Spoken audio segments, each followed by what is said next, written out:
al considerar la vida de la Iglesia, pues es imposible tratarla sin que al mismo tiempo tengamos que observar lo que en la Sagrada Escritura continuamente se dice, que la vida de la Iglesia está mezclada, que la comunidad siempre tiene una mezcla de gente que no son de la comunidad, pero que además quieren destruirla, y que ese modo de destruir es variable, unas veces de una manera, otras veces de otra, y en todo eso pues hemos de plantear también la cuestión, porque oye, hoy en el siglo XXI no estamos en otra situación, también hoy, como diría Pedro, están los falsos maestros entre vosotros, como antes estuvieron los falsos profetas en Israel.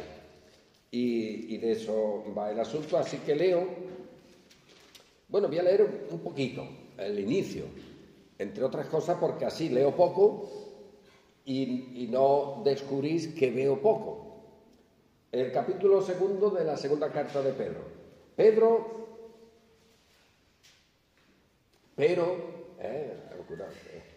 hubo, voy a poner aquí porque si no esto no funciona, pero hubo también falsos profetas entre el pueblo, como habrá entre vosotros falsos maestros, que introducirán encubiertamente herejías destructoras y aún negarán al Señor que los rescató, atrayendo sobre sí mismos destrucción repentina. Y muchos seguirán sus disoluciones, por causa de los cuales el camino de la verdad será blasfemado. Y por avaricia harán mercadería de vosotros con palabras fingidas. Sobre los tales, ya de largo tiempo la condenación no se tarda y su perdición no se duerme. Aquí dejo la lectura propiamente, pero fijaos, luego con lo que antes se ha leído de la carta de Judas, que son textos muy parecidos, pues nos encontramos con una descripción de la realidad que vive la Iglesia y que eso a veces no se puede sacar, no se puede descubrir desde ciertos elementos históricos. O sea, que habría iglesias donde estos falsos pastores estaban funcionando que no caían en la cuenta, que no percibían esa situación, porque eso es lo normal. Hombre, si percibes que el lobo está, eso se ve, incluso se huele. El problema es que el lobo se camufla y no se percibe a simple vista. De ahí la importancia de la palabra y de los avisos. En el Antiguo Testamento de los profetas del Señor, ¿quién no se puede acordar ahora mismo de capítulos extraordinarios en esa materia de Ezequiel o de Jeremías? Cuando allí se habla de los falsos profetas, de su característica. Jeremías, con su descripción típica, a ver, hijo, cuenta el sueño que te ha venido, cuenta tu historia, haz lo que te dé la gana, pero no me digas que eso es palabra de Dios. Tú la camuflas, tus ideas, tus fantasías, camuflas todo eso como si fuera palabra de Dios. Pero ¿qué tiene que ver eso con la palabra de Dios, que es poderosa? Y así Ezequiel igual. Entonces hay profetas del Señor, que no hay muchos, fieles, que avisan sobre eso. Y el pueblo recibe el aviso, ¿y qué? Pues que tampoco funciona mucho el asunto. Y esto es relevante. Estaba pensando estas cuestiones porque, por una parte, se podría incluso reprochar la situación y decir, oye, ¿no sería mejor no tener falsos maestros? Porque, ¿de qué sirven? Y sin embargo, nunca olvidemos esto. Dios los ha colocado, porque así como no hay ninguna bendición, ningún acto favorable para cada uno de nosotros que no venga de la mano de Dios, tampoco debemos olvidar que los actos contrarios que nos vienen también vienen de la mano de Dios. Eso es fundamental. De hecho, eso se trata en los capítulos finales del libro 1 de la institución que estamos leyendo y reflexionando sobre ellos. Que hemos de ver la mano de Dios en todo a nuestro favor, pero también la mano de Dios en los que están en contra de nosotros. Y eso nos debe consolar, porque no hay ninguna intención, lo más mínimo que salga del corazón de los enemigos del Señor y de su Iglesia, que Él no tenga controlado y que al final sirven para sus propósitos. Pero el planteamiento así humano pues llevaría a alguien a plantear la cuestión como problemática sin necesidad. ¿Para qué queremos a los falsos profetas? ¿Qué pintan? ¿No sería mejor que Dios los hubiera eliminado, es decir, que no los hubiera puesto?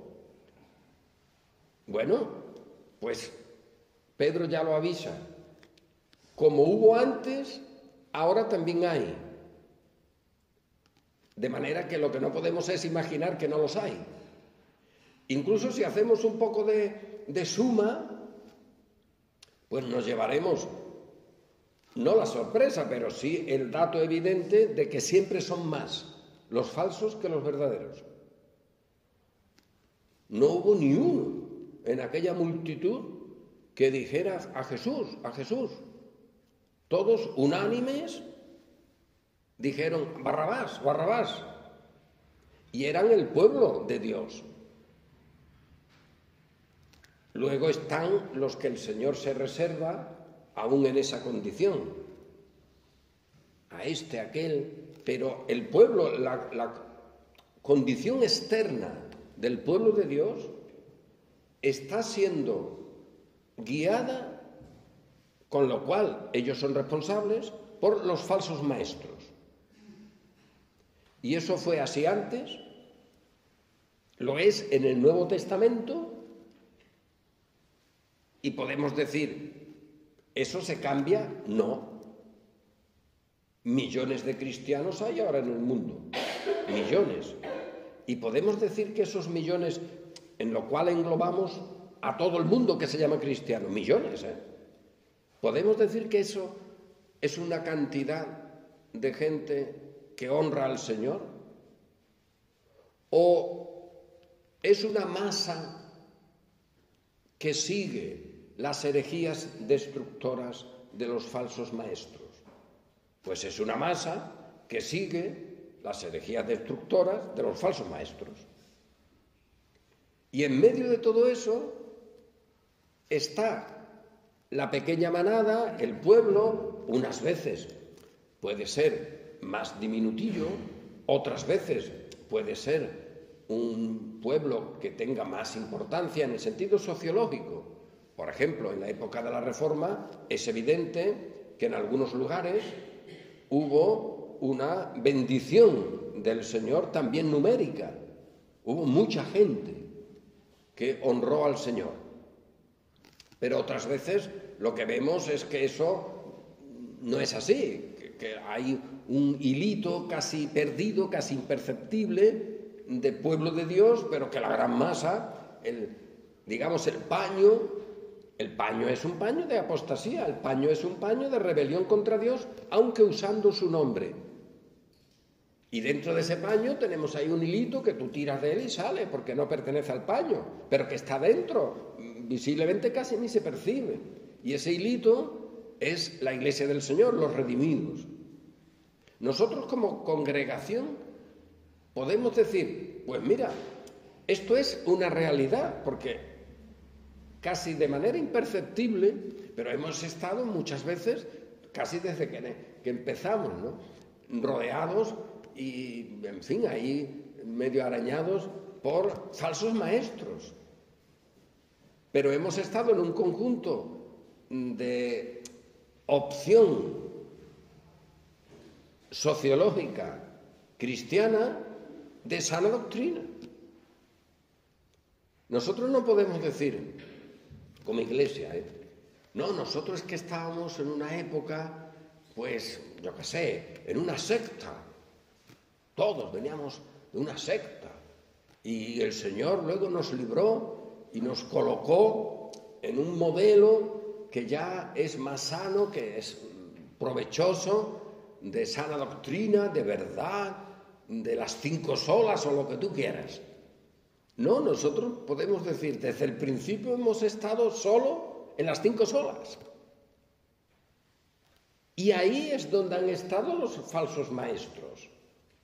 Para nosotros. Nosotros no hemos tenido problema con una doctrina rara, de un grupo raro evangélico. Nosotros no hemos tenido problema con un modelo eclesiástico perverso en su ejecución externa, sino que desde el principio hemos estado en un ámbito, en un paño, que la etiqueta pondría reforma, sana doctrina, inspiración de la Biblia, creacionismo, santificación y no sé cuántas cosas más. Y hoy día se podrían poner todavía alguna etiqueta más, que ahora son las normales. En un paño anti-LGTBI, del matrimonio como Dios ordenó, de tantas cosas de las que se hablan en las iglesias. Todo ese paño está ahí. Bueno, pues nosotros podemos decir, yo puedo decir con lo que el apóstol Pedro avisa, ahí han estado, y seguirán estando en muchos lugares, los falsos maestros, y que sus herejías destructoras son muy difíciles de percibir. Y luego ya veremos, si Dios lo quiere, el próximo domingo, el aspecto más social del asunto, porque lo mismo que Judas menciona el caso, también Pedro, es que esto, mientras que están en vuestros ágapes, mientras que están en la comida del amor y de la comunión, están funcionando como falsos. Su corazón es un corazón enemigo de la verdad, pero están en la mesa, están comiendo con vosotros, están en el ágape cristiano. Y esto es lo más difícil porque, claro, si tú ves a los LGTBI por fuera, fíjate tú, una marcha esa que hacen a veces del orgullo gay, ¿no? Bueno, pues si tú los ves, tú dices, uy, mira, ahí están. Además llevan sus banderas para ser vistos y vistas. Y todo eso lo rechazas y dices, ahí eso está claro. Pero tú imagínate que cuando hay 10 que están diciendo eso, ¡ay, de la que nos ha librado el Señor! Fíjate, nosotros ahora estamos en un grupo verdadero. ¿Quién imagina que en ese grupo precisamente lo que prima, lo que domina, lo que señorea es la falsa enseñanza? Cuando el aspecto externo es un aspecto externo muy favorable. Nadie está declarando ahí una herejía así visible, palpable. Nadie está diciendo que la Biblia sea falsa, que Dios no sea Dios, que eso es un mito. Nadie está diciendo que no hay redención, nadie está diciendo que no hay salvación. Y sin embargo, esto es tremendo, ¿eh? Lo que Pedro te dice es, esta gente está negando eso.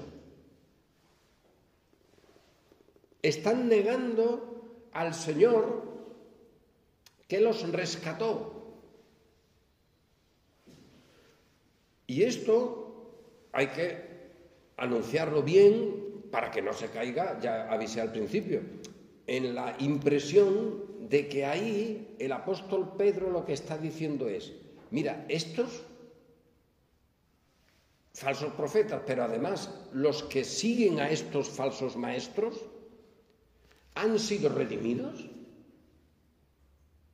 El Señor los ha redimido, los ha rescatado, y fíjate tú, ahora no son del Señor, están en contra de Él, no son su pueblo. Eso no es lo que se está diciendo.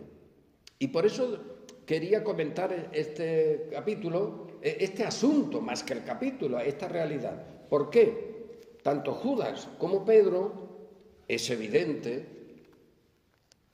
también es evidente que se escribe a grupos o a iglesias en los que, en esos grupos, todavía el desarrollo de la doctrina como nosotros conocemos, en ellos no se había producido incluso temporalmente. Yo he mencionado hace poco el caso de la iglesia, del grupo que hay en Jerusalén tras la resurrección del Señor, y allí está Pedro y Juan, que lo atrapa al concilio, le dan allí una bronca y tal, y luego ellos van a la iglesia, y la iglesia pide al Señor, reconoce que Él es el que ha hecho todas las cosas, que han llevado a la muerte del Redentor, que nada ha sido algo que ha escapado de su control, sino que Él lo ha producido para producir ese efecto. Eso no quita la responsabilidad de nadie, evidentemente, pero hemos de asumir un dato. Esa iglesia que confiesa esas verdades no tiene todavía la enseñanza de Pablo sobre la justificación por la fe. De hecho, Pablo no está allí. Esa iglesia no tiene todavía los avisos de la carta a los Gálatas. Esa iglesia no tiene todavía los avisos de la carta a los Colosenses. Esa iglesia todavía no tiene la carta a los Hebreos, donde se explican las realidades espirituales de los signos que ellos todavía seguían practicando en Jerusalén. Todavía el templo existe, los sacerdotes están, y sin embargo ahí hay una iglesia salvada. Bueno, pues esa iglesia, tanto luego cuando Pablo escribe y Pedro y Judas tienen en cuenta ese contexto por la propia manera, por los propios modos en los que se expresan, el contexto es un contexto judío. Ellos explican cosas que los judíos entendían y sabían. Lo de Balaam, lo de Noé, el aspecto normal es el pueblo judío que está recibiendo esta advertencia. Y por eso se les dice lo mismo que hubo antes falsos profetas, ahora habrá también falsos maestros entre vosotros. Pero para un judío, y este es el dato que quiero subrayar, cuando se le decía que han negado al Señor que los rescató, de ninguna manera están pensando en la justificación por la fe, en la redención o en la regeneración, de la que luego el apóstol Pablo y el propio Pedro en otro caso también hablará. No están pensando en eso. Es ese modelo, esa expresión que también debe de servir para nosotros, porque nosotros somos un pueblo que está en continuidad con lo que antes hubo, para bien o para mal, porque también la Iglesia ahora es el cuerpo visible, la cristiandad, y dentro de ese cuerpo visible, y esto es fundamental en este capítulo, pues están los redimidos o estamos los redimidos. Ya he puesto el ejemplo, yo un paño enorme, pero que de ese paño tú puedes tirar un hilito, pero no más.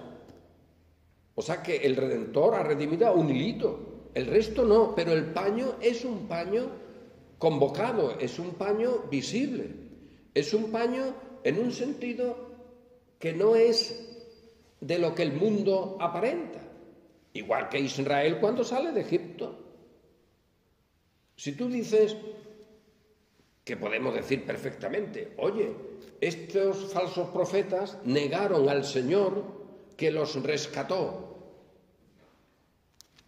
pues todo el mundo diría, claro, que los rescató de Egipto. y los ha convertido en un pueblo. Y ahora tienen unas marcas, tienen unas señales, incluso tienen un templo, tienen unas ceremonias. Este pueblo no es el resto. Su forma es una forma separada. Es más, tienen unas leyes. Por lo tanto, ese es un pueblo que ha sido rescatado de las maneras que están fuera de lo que el Señor ha organizado para ese pueblo. Eso no quiere decir nada de salvación en Cristo o de regeneración, pero sí quiere decir una realidad que tiene su significado. Por ejemplo, cuando Pablo explica que al final, para perderte o condenarte, no vale que seas judío o gentil, ¿qué ejemplo pone? Pues oye, ante eso cualquiera reprocharía y diría, entonces, ¿para qué sirve ser judío? Porque mira que tenemos cosas, el templo, los sacerdotes, los profetas, tenemos la historia de los padres, los pactos, y los gentiles no tienen eso, pero al final eso no sirve para nada.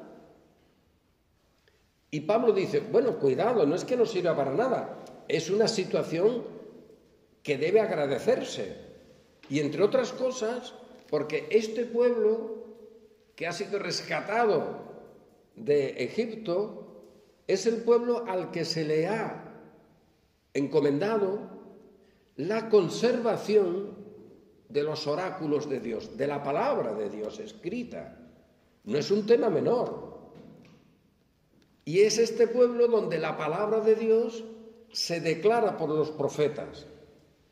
Y es en este pueblo, y eso es lo asombroso, lo chocante, pero también lo que tenemos que asumir. Y es en este pueblo donde están los falsos profetas.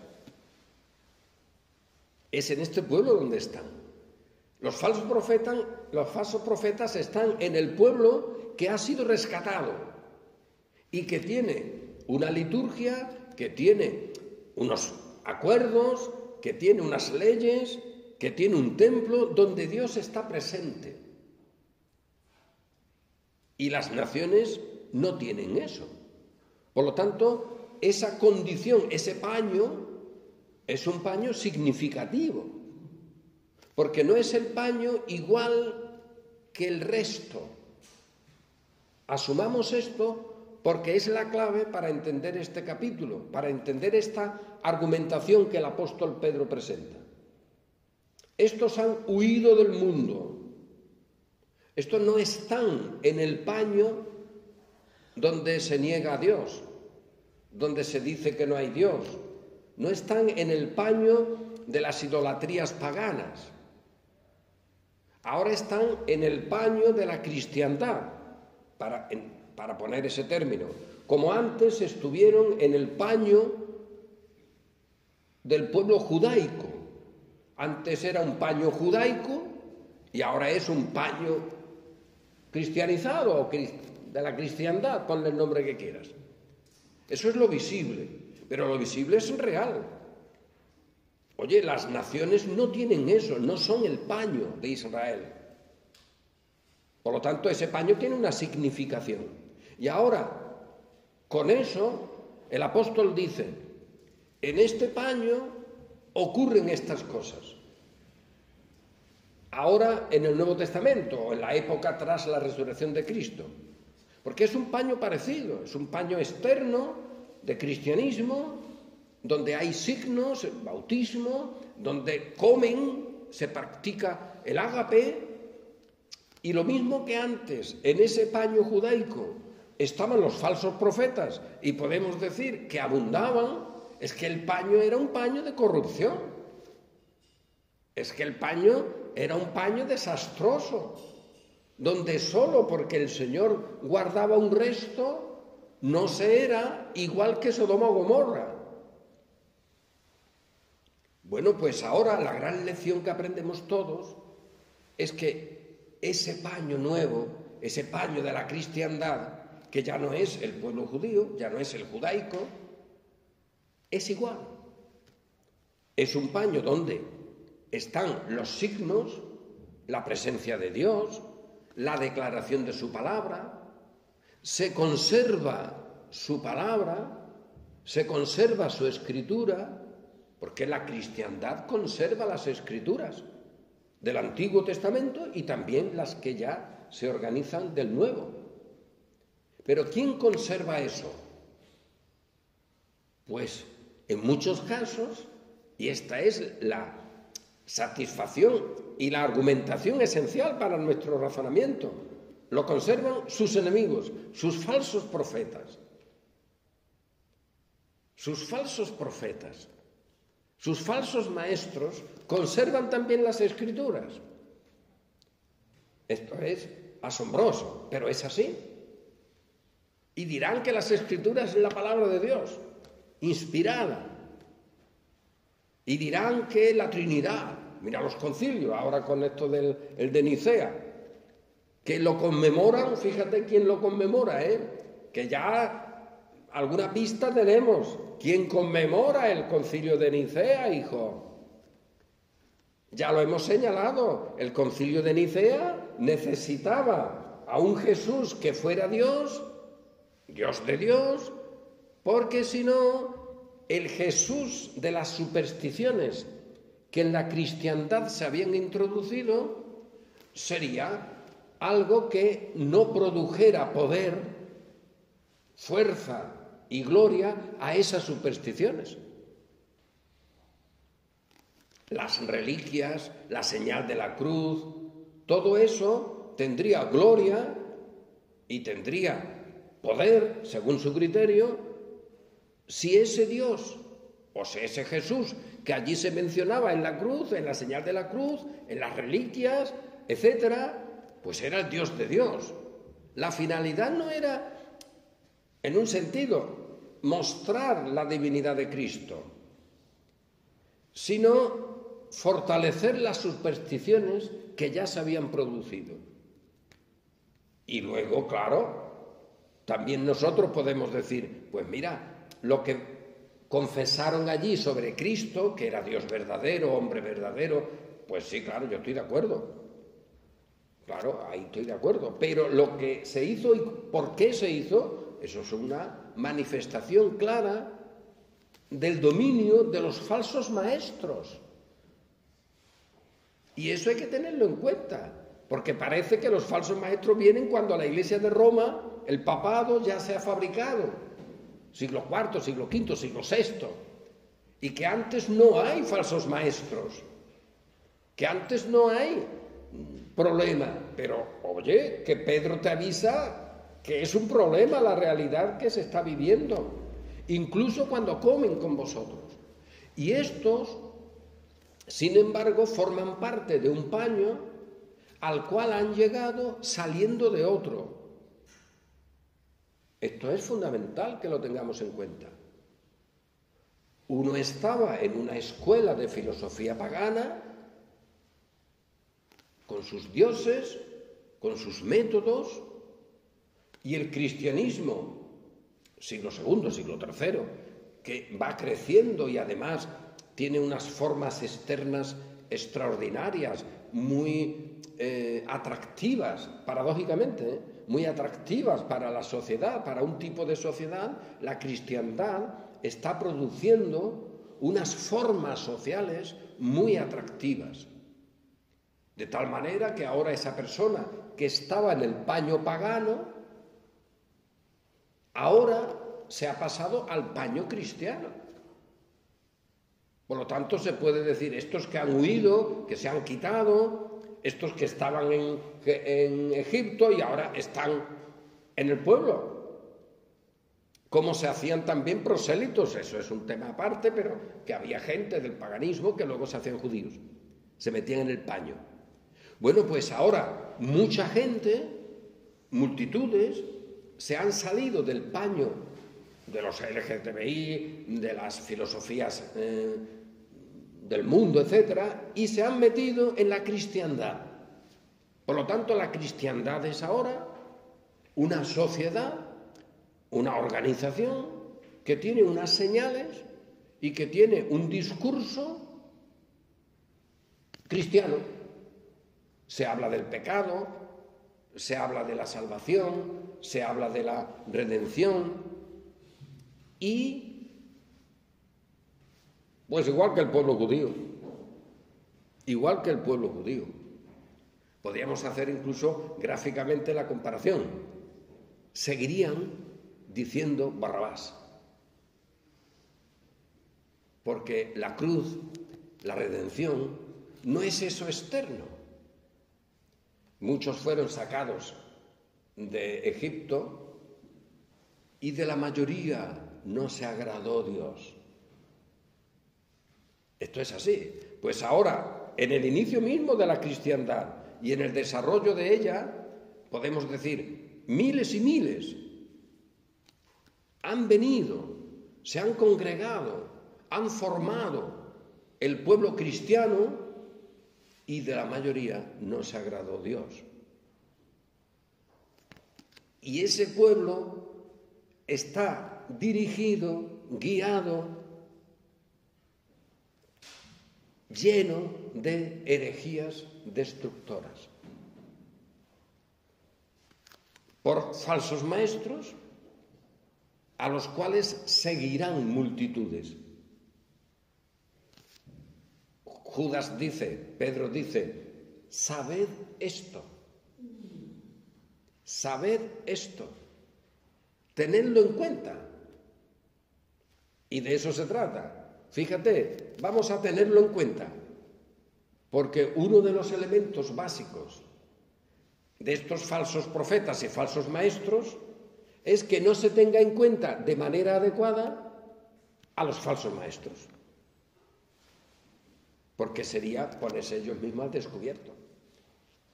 Estos falsos maestros serán especialistas en confundir,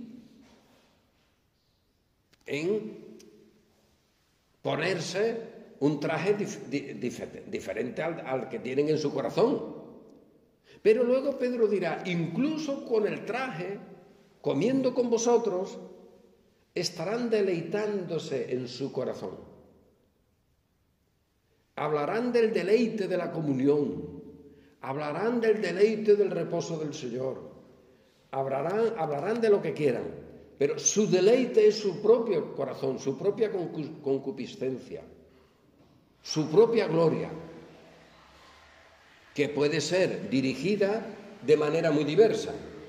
Unas veces es una gloria que ellos buscan en el poder humano monetario, y tanto que en la cristiandad tenemos multitud de ejemplos de gente que está funcionando y que su proyecto es la riqueza en el sentido de monedas que entran en un arca. Pero otras veces eso no es así. No olvidemos que muchos de estos falsos maestros engañaron de tal manera que dejaron la riqueza del mundo, y eso es objetivo y eso es válido, es decir, que eso ocurre. Gente que tenía una gran riqueza de familia, ricos herederos, ponte en el siglo que sea, pero en el inicio sobre todo, y que dejaban eso, lo repartían a veces en el pueblo o la ciudad donde vivieran para los pobres, y se iban al desierto o se metían en un convento. Eso es real. Esos falsos maestros, su gloria, el gozo de su concupiscencia, el gozo de su rebelión contra Dios, tenía un formato de una confusión absoluta. Porque a ver cómo le dices tú a alguien que ha vendido todo lo que tiene para darlo a los pobres, que no tiene amor. A ver cómo se lo dices. O el que entrega su cuerpo para ser un mártir, a ver cómo le dices tú que ese no es un siervo del Señor. Y esta es la cuestión. Acordaos de esto. Acordaos de esto. Recordad este asunto. Hubo falsos profetas. Y ahora habrá falsos maestros. Este es el esquema necesario que hemos de tener en nuestra mente para reconocer lo que la palabra de Dios nos dice sobre esta gente, y en este caso Pedro, que es el que está delante de nosotros, pero también para observar la historia y vernos en ese presente. Porque, reitero, habrá algunos, y quién nos acordará ahora mismo, seguro, de gente actuales, ¿no?, que buscan el dinero, que buscan el poder material, lo visible, lo contable. Y esto, si tú miras atrás, es asombroso, ¿eh? Esto es tremendo.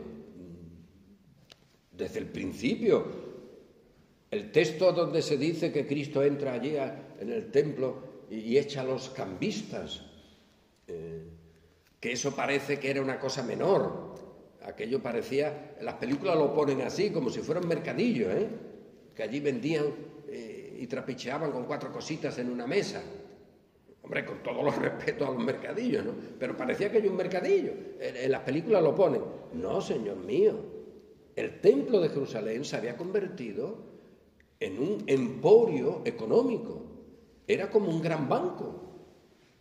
Eso era una realidad. Allí se recibían un montón de donativos, se recibían los impuestos del templo, pero había un mecanismo donde el templo era un elemento financiero para luego tener poder social. Y anda que no. Pero es que eso ocurrió en el siglo II y más para adelante, donde las iglesias locales, cuando ya se ha acabado la persecución, incluso durante la persecución, en muchos sitios son el aspecto social más poderoso. Todo lo demás está declinando y el cristianismo o la cristiandad en esos lugares es el lugar de sostén económico.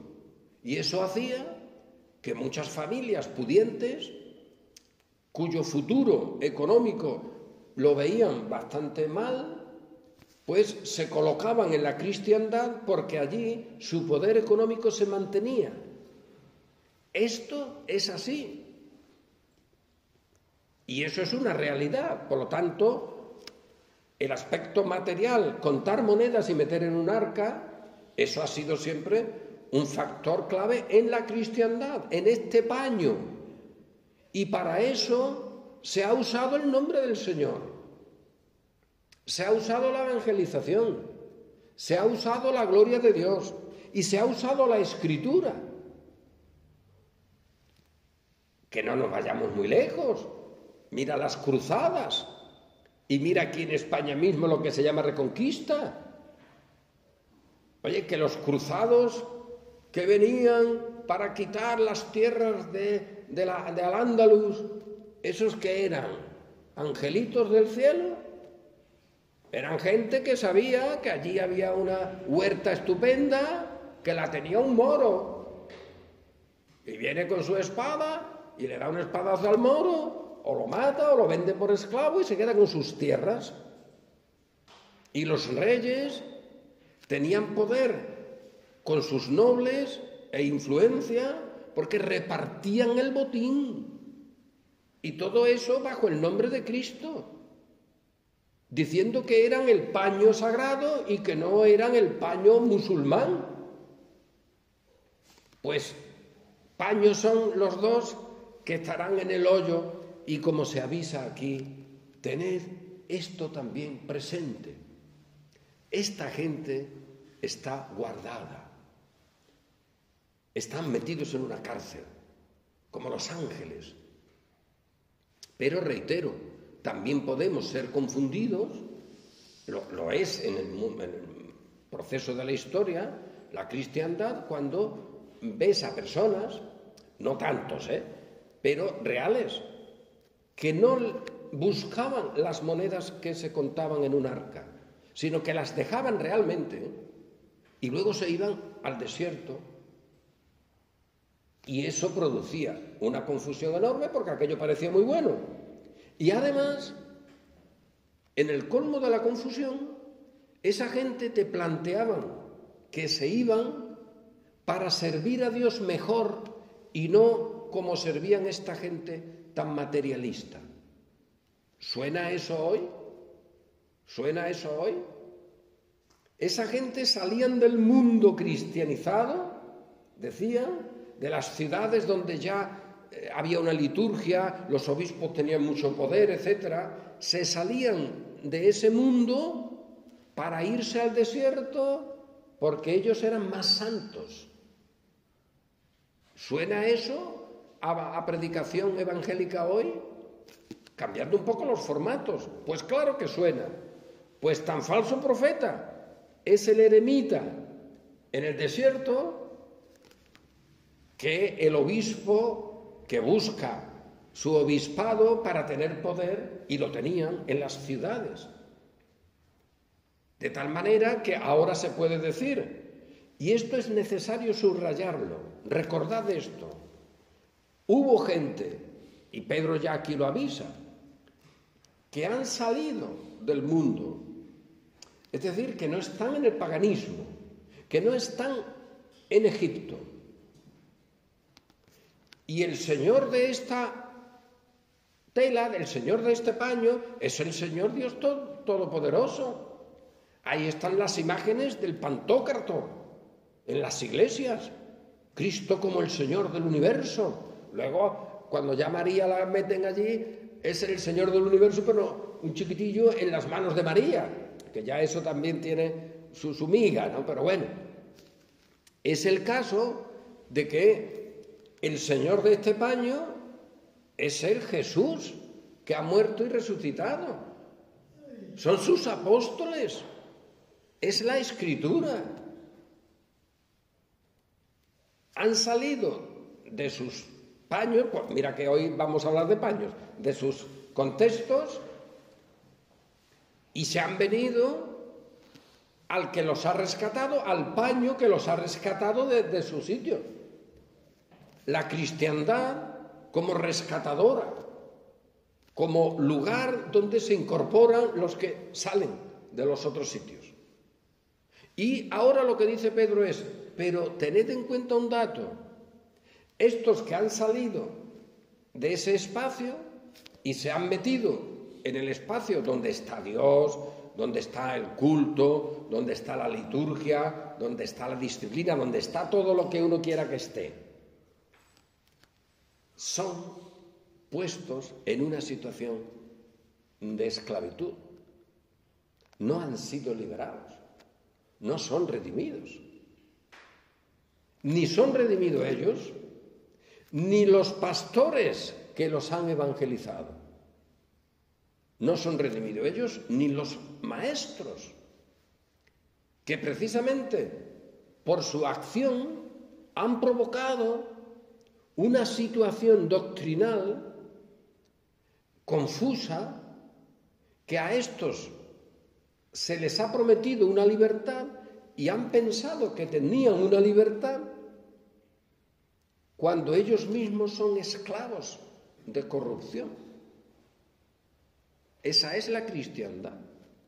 Y hay un modelo en el cual una persona antes tenía una manera de vivir, le anuncian otra manera, piensa que esta es la manera adecuada, se cuelan, hacen el acto de meterse, de rechazar aquello, de salir del mundo y se colocan en un espacio donde sigue el mundo igual, pero con un formato religioso. El corazón estaba allí corrupto y enemigo de Dios, y dentro de la cristiandad sigue corrupto y enemigo de Dios, pero con más confusión, peor. Porque no puede haber un cambio del corazón con formas externas. Sabed esto. Y también sabemos, y lo comento, y lo subrayo y termino, que el Señor los tiene guardados. Y esto es tremendo. Si los insensatos falsos maestros supieran, Porque a nosotros se nos dice sabed. Y sabemos como hijos de Dios. Y escuchamos. Y declaramos esto que estamos haciendo. Pero los falsos maestros no oyen. Hablan, proclaman, dicen sus fantasías, pero la palabra de Dios no la pueden recibir porque no son de la verdad. Y esto es así. Pero nosotros que sabemos la condición que quizás sea la más miserable que uno puede imaginar, la de esos falsos maestros y profetas. No hay nada peor. Y el apóstol, y también Judas, dicen algo tremendo, porque aunque a veces se hacen comparaciones personales, han seguido el camino de Caín. Pero claro, Caín no es solo la persona que hace un acto, es un modelo, es el camino de Caín. Claro, el camino de Caín. Cuidémonos de eso, son cainitas, que no pueden tolerar la alegría del hermano o el beneficio, y matan. Y han seguido el camino del padre de mentira, que es mentiroso y homicida. Luego también se menciona a este Balaán, que no entramos mucho en su situación, porque es un personaje confuso, nunca mejor dicho, al que se le dedica bastante tiempo en el libro en el Antiguo Testamento, en el libro de los Números, ¿no? Cuando ahí se habla de este Balaán que es llamado para que maldiga al pueblo y no lo maldice, y va otra vez y otra vez y otra vez. Se han seguido el camino de Balaán, porque esta, a final de cuentas, estaba en el paño del pueblo, en el sentido de que era alguien que hablaba de que solo Dios tenía poder y que él no podía decir nada que no fuera de la palabra de Dios. No puedo evitarlo, no puedo evitarlo. Cuando en un púlpito se dice, Señor, bendíceme para que no sea el hombre el que hable, sino tu espíritu. Y yo, de verdad, no puedo evitarlo en muchos casos, ¿no? Conociendo el paño, nunca mejor dicho, esa expresión tan nuestra, conociendo el paño, conociendo el percal, los hilitos del paño, me suena a Balaán. No puedo decir sino lo que Dios me dice, Él es el que me manda. Balaán, que eres un Balaán, declaras que tú tienes que decir lo que Dios te manda. Pues han seguido el camino de Balaán y han producido la corrupción del pueblo. Aunque externamente era alguien que decía, no, mira que no, que Dios es el que gobierna, que Dios es el soberano, que Dios es el que tiene poder. Gloria Señor, Balaán. Personas concretas pero que son modelos. Pero luego el propio texto los califica como entidades globales, como los ángeles que cayeron. Y se hace ahí un término colectivo. ¿Puede alguien imaginar la situación más desastrosa de los falsos maestros cuando son calificados por el Señor como los ángeles que cayeron? Esto es tremendo, porque los coloca Dios en un colectivo. Y esa es la clave que quiero subrayar. Un colectivo. Podemos ver luego y no caer en la trampa de ver diferencias como si unos fueran falsos maestros y otros no. Ya he puesto el ejemplo que creo que puede ser bastante gráfico de gente que buscaba el poder en las iglesias, en los siglos iniciales, que lo consigue a través de llegar a los obispados, que se mataban por ser obispos, Algunas veces te mataban los romanos por ser el obispo de una ciudad, o los presbíteros, pero otras veces se mataban entre ellos por ser el obispo, por llegar a ese puesto. Esto es real, puede ser un juego de palabras, pero es real. Y entonces ahí se veía el poder humano. Oye, los cardenales, los príncipes de la Iglesia, Es que son príncipes de la Iglesia, te lo dicen así, a lo bruto. Luego eso se intenta copiar en el mundo evangélico, ¿no? Y por eso tenían unos ropajes especiales, la púrpura, los elementos del poder humano, que ahora parecen ridiculillos, pero que en un momento determinado eso era en Roma el signo del poder, esos ropajes. ¿Y qué ocurre? Que podemos decir, y muchos dentro de la cristiandad decían, esta gente son del mundo, porque buscan lo material. Yo soy más espiritual que ellos y me voy al desierto. Y podemos decir, y se cae en esa trampa, los del desierto son los buenos, tú. No, son falsos profetas también, lo que pasa es que los falsos profetas falsifican todo, falsifican lo que sería legítimo, trabajar y buscar un éxito y legítimamente llenar el arca de monedas, porque eso es un trabajo también, eso es legal, eso es legítimo si se hace legítimamente. Ocupaos en vuestros negocios tranquilamente, dice Pablo. O sea que eso lo han falsificado. Y ahora lo que podría ser también adecuado, decir, bueno, esto es un caos, me voy a quitar de en medio un poco. No, eso lo ponen ya ellos como sagrado. Pues el corazón de ese sin regenerar y el corazón de este sin regenerar son como los ángeles caídos. Y ese modelo es tremendo. Pero recordad, están destinados a destrucción.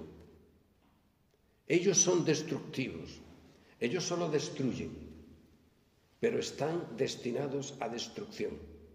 Y se pone el ejemplo, que luego se traduce de una manera o de otra, están como en un pozo encadenados. Ahí están. ¿Y cómo no sonreír ante la palabra del Señor y sus promesas? Estos que hoy día te hablan tanto contra los LGTBI, los sodomitas, son juzgados como Sodoma y Gomorra. Son sodomitas y gomorritas. Es el colmo, Estos que tanto critican, ellos, dice la Escritura, el Señor los tiene reservados y no los perdona.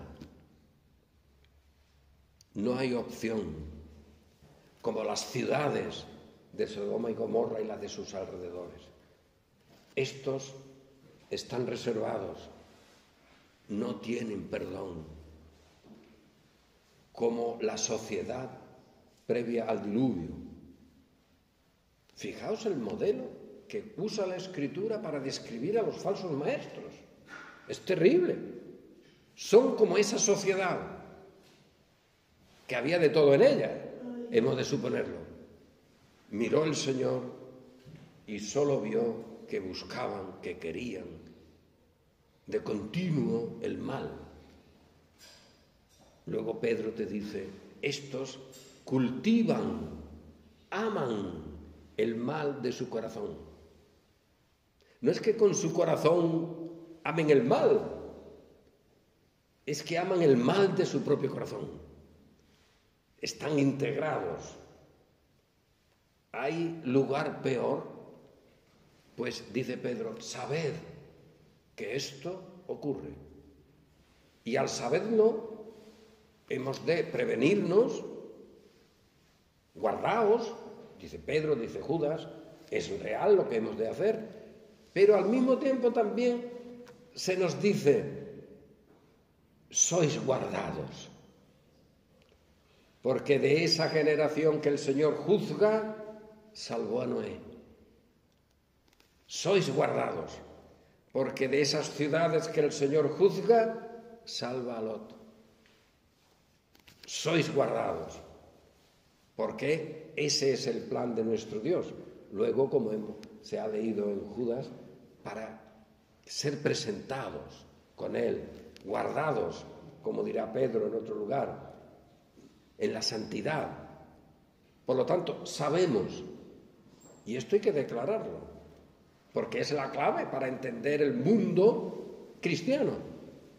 sabemos, y eso lo declaramos, Balaanes, Caínes, profetas falsos, maestros, estáis en el pozo, estáis encadenados, como los ángeles rebeldes, y os apacentáis a vosotros mismos, que pensabais que engañaríais a muchos, que seguirán vuestras disoluciones. Pero a los redimidos nos ha guardado el Señor de sus maquinaciones. Os encomiendo al Señor y a su palabra. Viva Cristo y la Escritura, que tiene poder para sobreedificaros. Y esta es la reflexión, fijaos, que podemos sacar de lo que Pedro avisa sobre los falsos maestros que hay en ese momento, que habrá y que siga habiendo en nuestros días. Y esto creo que es necesario para que todos nosotros conozcamos, conociendo, publiquemos, que es también lo que dice Judas, animaos, advertir, sacar a uno, quitar de aquí. Ese es nuestro trabajo y nuestro deber también, que estas cosas se publiquen, que las comentemos, que las asumamos y que finalmente sepamos todos que de esa tela, de ese paño, donde estaría nuestro corazón, nos ha redimido nuestro Dios. Y ahora no somos esa tela, somos las ramas injertadas en la vid, somos el hilo, somos el pueblo, somos el resto escogido por gracia. Y esa es nuestra victoria y, oye, también nuestra alegría. Falsos maestros, ¿qué traéis? ¿Qué podéis presentar? Sangre, corrupción, engaño, mentira, falsificación, reliquias. Hay una cruz, no la vuestra, no vuestras reliquias, hay una cruz que vence a todo eso. Y vence a todo eso porque ella misma ha puesto toda nuestra corrupción, la corrupción de su pueblo, clavada en esa cruz. Y todo lo que somos, que nos era contrario, todo lo que somos, que nos es contrario, esto es tremendo. Todo lo que somos, y hay gente que quiere ser, todo lo que somos, que nos es contrario, ha sido clavado en la cruz. Y ahora hemos muerto para eso. Y al morir hemos sido hechos vivos, justos, santos, con aquel que murió y resucitó por nosotros. Y ese es nuestro canto y esa es nuestra alegría, con luz material o sin luz material. Amén.